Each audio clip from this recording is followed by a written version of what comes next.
2021 সালে একসঙ্গে 1300 আলেম যখন বন্দী হলো, যার মধ্যে ধরুন আমরাও আছি, ওই সময় আমাদের এক শ্রেণীর ভাই টিটকারি মেরে বলল আমাদের পীরের বদদোয়া লেগেছে।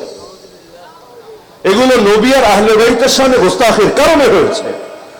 বলে নেই কোন কোন দোকানের মিষ্টি পর্যন্ত খালি করে ফেলেছে। এত খুশি যে কি জানি একটা অর্জন করে ফেলেছে, মানে নিজেরা তো কিছু করতে পারবে না, ওই সাহসও নাই, ওই মুরদও নাই, কারণ ওরা হলো মেও টাইগার বুঝেন তো, মানে হঠাৎ দেখলে শুনতে বিশাল টাইগারই মনে হয়, কিন্তু সামনাসামনি জীবনেও ধরে আনতে পারবেন না। কান ধরে যদি সামনে এনে হাজির করবেন, দেখবেন মুখ দিয়ে আর কথা আসে না, তখন আওয়াজ করতে চায় বিরাট করে, কিন্তু মুখ দিয়ে খালি মেও বের হতে থাকে, মানে গলার সুর যায় নরম হয়ে। তো এখন নিজেরা তো কিছু করতে পারে না, তো মহা খুশি, যাক এই হুজুরগুলোর খুব শায়েস্তা হয়েছে। তো 1 বছর জেল খেটে এসে আমি প্রথম দিকের বয়ানে 2টা প্রশ্ন ছড়ে দিয়েছিলাম, এরপর 2 বছর চলে গেল, আজও জবাব পাই নাই। আপনারাও যদি, যেহেতু চিটাগাঙ্গের মুসলমানই আপনারা যদি কেউ জবাব এনে আমাকে দিতে পারেন, আমি কৃতজ্ঞ থাকবো, এবং এই জবাব আমি পাবলিক ভাবেই আমি প্রচার করবো ইনশাআল্লাহ। 2টো প্রশ্ন। 1 নম্বর প্রশ্ন আমার ছিল যে এই পীর আবার কেমন পীর, যেই পীর বদদোয়া দিয়ে খালি হুজুরদেরকে জেলেই ঢুকাতে পারে কিন্তু জালেমের গদি উল্টাতে পারে না।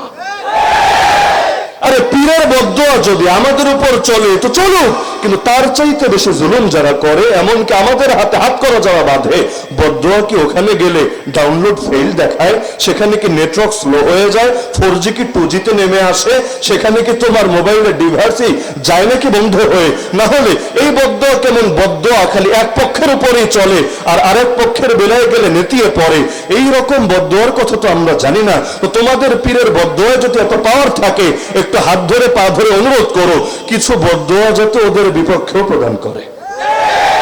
দ্বিতীয় কথা হলো, বুঝলাম আলেম ওলামাদের কারাবন্দী হওয়াটা বদদোয়ার ফসল, কিন্তু আপনারা সাক্ষী, গোটা দেশ সাক্ষী, এবং যারা বাংলা ভাষা বলছে এমন দুনিয়ার প্রতিটা মানুষ সাক্ষী, যেই সমস্ত আলেমরা কারাগারে ঢুকেছে, যেই পরিমাণ জনপ্রিয় অবস্থায় ঢুকেছে, বের হওয়ার পর জনপ্রিয়তা তো ওই পরিমাণই আছে নাকি এর চাইতে 1000 গুণ 1,00,000 গুণ বেড়েছে। আজকের দুনিয়া আমি যদি জিজ্ঞাসা করি, বলেন তো তাফসিরের তো কিতাব আছে হাজার হাজার লাখ লাখ, এর মধ্যে সবচাইতে বেশি সেল হয় তাফসিরের কোন কিতাবটা বলেন তো? একজন এক একটা বলবেন, কিন্তু বাস্তবে খোঁজ নিয়ে দেখেন সবচাইতে বেস্ট সেলার তাফসিরের কিতাবের নাম হলো তাফসির ফি জিলালিল কুরআন। বাস্তবেই গোটা দুনিয়া জুড়ে, যদিও বাংলাদেশে সেল তুলনামূলক একটু কম অন্য দেশের তুলনায়, কিন্তু আমি দুনিয়ার হিসাব বলছি যে 1 নম্বরে যদি আপনি তাফসিরের কোনো কিতাব সেলের বিবেচনায় রাখেন, পড়ার বিবেচনায় বলি নাই। কেন?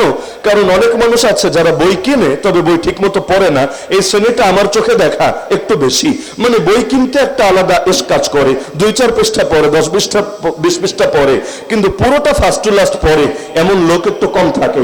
আমাদের ধৈর্য সবকিছুতেই কম। মনে করেন হুজুরদের বয়ান শোনার ক্ষেত্রেও পাবলিক এখন শর্টকাটের প্রিয় হয়ে গিয়েছে। একই হুজুরের বয়ান মনে করেন অনলাইনে 2 রকম পাওয়া যায়, একটা হলো ফুল বয়ান 1 থেকে 1.5 ঘন্টা বা 2 ঘন্টা, আর আরেকটা হলো 5 মিনিটের ক্লিপ, 10 মিনিটের ক্লিপ। আপনারা বলেন জাতি কোনটা বেশি দেখে? তার মানে সবকিছু তো শর্টকাট। যত শর্টকাট বানাবে পাবলিকের আকর্ষণ আর আগ্রহ তত বেশি কাজ করবে। এজন্য এখন অনেক ভণ্ডামি সিলসিলা শুরু হয়ে গিয়েছে। 1 বছরে মাওলানা, মুফতি, মুহাদ্দিস 1 বছরে বানায় দিবে। এখন আগে ভাবতাম যেগুলো ফাইজলামি করে, এখন দেখি না পাবলিক গিয়ে ভর্তিও হয় 1 বছরের মধ্যে একেবারে কুতুবে জামান হয়ে যাবে এরকম জিনিসের জন্য। তা আগামীতে হয়তো এমন চালু হবে 1 বছরে ডাক্তার, ইঞ্জিনিয়ার, কৃষিবিদ, অর্থনীতিবিদ, রাজনীতিবিদ সব বানায় দিবে, সকল রোগের মহা ঔষধ পাওয়া যাবে একসাথে। যেমন ধরেন বাঙালির পরিশ্রমের চেষ্টা যতটুকু আছে, এখনো পর্যন্ত আধুনিক যুগে এসেও বিভিন্ন পাথর কেনা, তান্ত্রিকের কাছে যাওয়া, কবিরাজের পেছনে পেছনে ঘুরতে থাকা, এগুলোর মধ্যে তাদের মনোযোগ কিন্তু আরো বেশি আছে। দেখেন না আপনারা? অবাক হয়ে যায়। মনে করেন যদি কখনো ফেরিতে ওঠেন, লঞ্চে ওঠেন, অথবা রেল স্টেশনে যান, অথবা অনেক বাস স্টেশনে যান, দেখবেন এক শ্রেণীর লোক পাথর বেচে, দেখেন না জীবনে? একেবারে এরকম অনুন্নত জায়গায় পাবেন। আর ঢাকায় আসেন, যমুনা ফিউচার পার্কে যান, এত উন্নত একটা জায়গা, বিশাল শপ, মানে মোটামুটি আপনাদের এই মাহফিলের অর্ধেক মনে করেন, বিশাল এক শপ নিয়ে সেখানেও পাথর বেচছে। তো ইনকাম যদি ভালো না হয়, যমুনা ফিউচারে গিয়ে তো শপ নিতে পারে না, কারণ এত টাকা দিয়ে সিকিউরিটি মানি দিয়ে দোকান দেওয়া, নিয়মিত ভাড়া পরিশোধ করা, আর ওদের কাছে গিয়ে তো আর ফকিররা মিসকিনরা রিক্সাওয়ালারা ভ্যানওয়ালারা পাথর কিনবে না, তার মানে কিনবে বড় বড় রাজনীতিবিদরা, ক্ষমতা লিপ্সুরা, অর্থনীতিবিদরা, দুর্নীতিবাজরা, চোররা, ডাকাতরা ইত্যাদিরা। তো এখন এক এক শ্রেণীর মধ্যেই ক্লায়েন্ট আছে, তাদের কাস্টমার আছে, এটা তো বোঝাই যায়। আমার তো এটাই মাথায় ধরে না, পাথরওয়ালা যদি দুনিয়ার সবার ভাগ্য পরিবর্তনের ঠিকাদারি নিতেই পারে, 10 টাকা 100 টাকা 200 টাকা দিয়ে পাথর কিনলেই সকল সমস্যা সমাধান পাওয়া যায়, তাহলে ও শুধু মানুষের কাছেই পাথর কেন বিক্রি করে বেড়ায়? একটা পাথর নিজের হাতে লাগিয়ে নিজে কেন বিল গেটসে পরিণত হয় না? পাথরে যদি ক্ষমতাই থাকে, তাহলে এত কষ্ট করে এই গরমের মধ্যে রোদে পুড়ে পুড়ে বৃষ্টিতে ভিজে ভিজে পাথর বেচার দরকার আছে? হাতে একটা ছুমন্তর ছু কলিকাতার গু একটা লাগাই দিলেই তো কেচ্ছা খতম হয়ে যায়। এক একজন কবিরাজ নাম লেখে কামরূপ কামাখ্যা থেকে প্রশিক্ষণ প্রাপ্ত। আমার নামটা পড়তেও মজা লাগে, চিটাগাঁয়ে নাই হয়তো, আমি জানি না, অনেক জায়গায় রাস্তায় দেখি আর কি। তান্ত্রিক, তান্ত্রিক বুঝেন, কবিরাজ, এদের কাছে গেলে সব রোগের সমাধান পাওয়া যাবে। নিচে লেখা কামরূপ কামাখ্যা থেকে প্রশিক্ষণ প্রাপ্ত, এমনকি কি কি সমস্যা ডিটেল দিয়ে দেয়। মনের মানুষকে কাছে পাওয়া, দাম্পত্য জীবনের অশান্তি, চাকরি হচ্ছে না, বিদেশে যাওয়ার ভিসা আটকে আছে, সবকিছু সমাধান পাওয়া যাবে তার কাছে গেলে। আরে পাগলা, সবার সমাধান যদি তোর হাতেই থাকে, নিজের সমাধানটা করে দিচ্ছিস না কেন সবার আগে? আগামী বাংলার তুই রাষ্ট্রপতি হয়ে যা, তুই শিল্পপতি হয়ে যা, তুই কোটিপতি হয়ে যা, হয়ে গেল।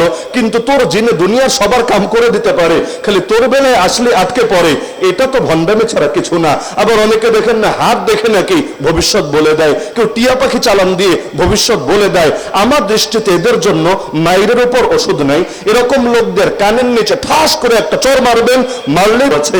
তো এখন কবে বিয়ে করব না করব সব তোমার হাতের মধ্যে লেখা আছে, কিন্তু আমার হাতে যে একটা চর আছে তোমার জন্য, এইটাই খালি লেখা নেই তোমার হাতে। এই ভণ্ডামি তোমার আজই ছাড়তে হবে। এরকম ভণ্ডামি করে না নাকি? করে। তো যে প্রসঙ্গে বলছিলাম যে এই পীর আবার কেমন পীর, খালি দোয়া দিয়ে দিয়ে আলেমদের জেলেই ঢুকাতে পারে, এরপর আর বেরো করতে পারে না, আর অন্যদেরও কোনো ক্ষতি করতে পারে না।